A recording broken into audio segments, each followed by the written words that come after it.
குட்டீஸ் எல்லாருக்குமே வந்து பார்த்தீங்கன்னா ஒரு சிறப்பான குட் மார்னிங்ப்பா.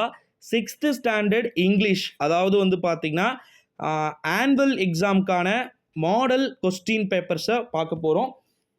எழுதுறது ஒன்று தான், எழுதுறது ஒன்று தான். கொஷின்ஸே எழுதி விட்டாலும் எப்படி இருந்தாலும் 6th இருக்கக்கூடிய ஸ்டூடெண்ட்ஸ் 7th ஜம்ப் ஆக போகிறீங்க. 7th இருக்கக்கூடிய ஸ்டூடெண்ட்ஸ் 8th ஜம்ப் ஆக போகிறீங்க. 8th இருக்கக்கூடிய ஸ்டூடெண்ட்ஸ் ஃபைனலி வந்து பார்த்தீங்கன்னா 9th வந்து ஜம்ப் ஆக போகிறீங்க. இந்த ஒரு சூழ்நிலையில தான் மொத்தமாக டோட்டலாக வந்து 60 மதிப்பெண்கள் வந்து பார்த்தீங்கன்னா கொடுக்கப்பட்டிருக்கு. இந்த 60 மதிப்பெண்களில் வந்து பார்த்தீங்கன்னா நீங்கள் எவ்வளோ மார்க் எடுத்தா பாஸ் அப்படின்னா 14 மார்க் இல்லை 13 மார்க் வந்து நீங்கள் எடுத்துட்டீங்க அப்படின்னாலே மோஸ்ட்லி வந்து பார்த்தீங்கன்னா பாஸ்.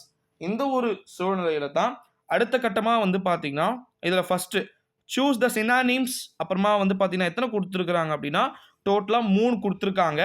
அடுத்தது ஆன்டனிம்ஸ் ஆல்சோ 3 கொடுத்துருக்குறாங்க. அடுத்தது ஸ்டேட் ட்ரூ ஆர் ஃபால்ஸ், சரியா அல்லது தவறா அப்படின்னு சொல்லிட்டு கொடுத்துருக்குறாங்க.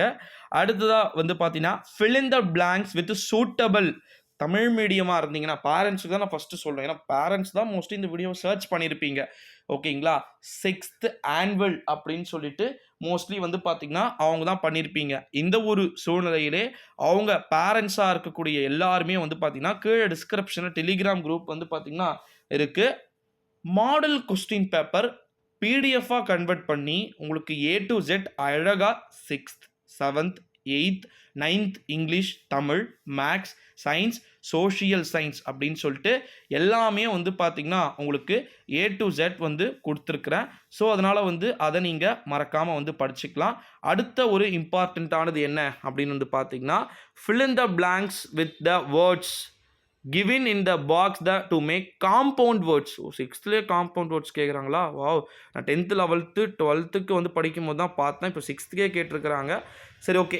அடுத்ததாக வந்து பார்த்தீங்கன்னா அதுக்கெல்லாம் 3 மார்க்ஸ் வந்து கொடுத்துருக்குறாங்க. இப்போ எல்லாத்துக்குமே 3 மார்க்கு.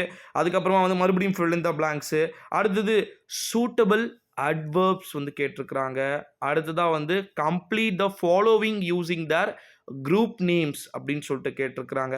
சரி, ஓகே, பாடா ஒரு வழியாக 2 மார்க் வந்துட்டுமா. 2 மார்க்கில் வந்து பார்த்தீங்கன்னா பாருங்கள், கம்பல்சரிலாம் இல்லை, எனி 3. ஓகேங்களா, அதில் 5 கொஷின் கொடுத்துருக்குறாங்க. why did the farmer have to travel far அப்படின்னு சொல்லிட்டு கொடுத்துருக்காங்களா இல்லை ட்ராவலர்னு கொடுத்துருக்காங்க தெரியல. இது கொஷின் பேப்பர் வந்து பார்த்தீங்கன்னா கொஞ்சம் லைட்டாக பிரிண்ட் தெரியாமல் இருக்குது.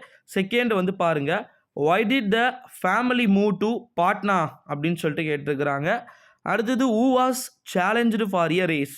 பேரண்ட்ஸ் நீங்கள் பார்த்துருக்கீங்களா? பார்த்துட்டு இருக்கக்கூடியவங்க இது எல்லாமே புக் பேக்கில் இருக்கிறதுக்கு மட்டும் படிக்க சொல்லுங்கள். ஓகேங்களா, ஏன்னா 6th ஸ்டூடெண்ட்ஸ் மோஸ்ட்லி இப்போ இருக்கக்கூடிய 2K கிட்ஸ் நீங்கள் ஃபோனே யூஸ் பண்ணிகிட்டு இருந்தீங்கனாலும் கூட எதை படிக்கணும் என்னென்ன படிக்கக்கூடாதுன்னு வந்து தெரிஞ்சுக்கோங்க. அடுத்து cute from memory poem 5 mark வந்து கேட்டிருக்கிறாங்க. சம்மர் அப்படின்னு ஸ்டார்ட் ஆகுது, டேஷ் டேஷ் டேஷ் அப்படின்னு சொல்லிட்டு கேட்டிருக்காங்க. நீங்கள் மீதியெல்லாம் ஃபில் பண்ணணும். 4 லைனோ 5 லைனோ ஃபுல்லாக நீங்கள் தான் வந்து ஃபில் பண்ணணும். அடுத்தது read the lines and answer the questions given below. அது வந்து அப்ரிஷியேஷன் கொஷின். அதாவது எப்படின்னா 3 லைன் கொடுத்துட்டு 2 கொஸ்டின். அடுத்தது செகண்டு 3 லைன் கொடுத்துட்டு அடுத்த 2 கொஸ்டின். இதுக்கு எவ்வளோ மார்க்கு? 2 to 4 மார்க் வந்து கேட்டிருக்காங்க. அடுத்தது ஆன்சர் இன் எ பேராகிராஃப் அப்படின்னு சொல்லிட்டு கேட்டிருக்கிறாங்க. பாருங்கள் என்ன அப்படின்னு வந்து பார்த்தீங்கன்னா how does the poet describe the Indian seasons அப்படின்னு சொல்லிட்டு 5 மார்க் வந்து கேட்டிருக்காங்க. அடுத்தது சூஸ் த பெஸ்ட் ஆன்சர் அப்படின்னு சொல்லிட்டு 3 கொடுத்துருக்குறாங்க. அது முடிச்சிட்டிங்கன்னா மேட்ச் த ஃபாலோவிங் கேரக்டர் அப்படின்னு சொல்லிட்டு வந்து கொடுத்துருக்குறாங்க. அடுத்ததாக rearrange the following jumbled sentence in the correct order அப்படின்னு சொல்லிட்டு கொடுத்துருக்குறாங்க. அடுத்த கட்டமாக வந்து பார்த்திங்கன்னா இதெல்லாம் முடிச்சிட்டிங்க அப்படின்னா இதுவும் லாஸ்ட்டு கொஸ்டின் 5 பேரா கொடுத்துட்டு அதில் 5 கொஸ்டின் வந்து கேட்டிருக்கிறாங்க. இது மேலேயே வந்து ஆன்சர் வந்து இருக்குப்பா. ஓகேங்களா, ஸோ அவ்வளோதான் 6th standard annual English question model paper. இதெல்லாமே இதில் இருக்கிற மாதிரியும் வரலாம். ஒரு சில டைம்லாம் அப்படியே வந்து பார்த்திங்கன்னா பாதிக்கு பாதி வரும். ஒரு சில டைம்லாம் வந்து பார்த்திங்கன்னா பாதிக்கு பாதி வராமல் கூட வந்து போகிறதுக்கு வாய்ப்பு இருக்குது. இந்த ஒரு சூழ்நிலையில தான் ஸோ முடிஞ்ச அளவுக்கு வந்து பார்த்திங்கன்னா ஈஸியாக வந்து கொஸ்டின்ஸ் பேப்பர் வந்து கேட்பாங்க. பேரண்ட்ஸ் அவங்களுக்கு ஓவர் ஸ்ட்ரெஸ் கொடுக்காதீங்க. இருக்க போகிறது 60 மார்க்கு. டைமிங் பாருங்க, நான் ஜூம் பண்ணுறேன், நல்லா பாருங்கள் எவ்வளோ நேரம். 2 மணி நேரம். ஒரு வருஷம் படிச்சது வெறும் 2 மணி நேரத்தில் எழுத போகிறாங்க. ஓகேங்களா, ஸோ அதனால் வந்து உங்களுடைய ப்ரெஷர்லாம் கொடுக்காதீங்க. கீழே டிஸ்கிரிப்ஷனில் டெலி இருக்குது, மறக்காம வந்து ஜாயின் பண்ணிக்கோங்க சில குட்டீஸ். Thank you so much. 60க்கு 12 மார்க் எடுத்தா பாஸ். ஓகேங்களா? ஃப்ளூக்கில் எழுதி விட்டால் கூட மார்க் வந்துடும். Don't worry. Thank you so much.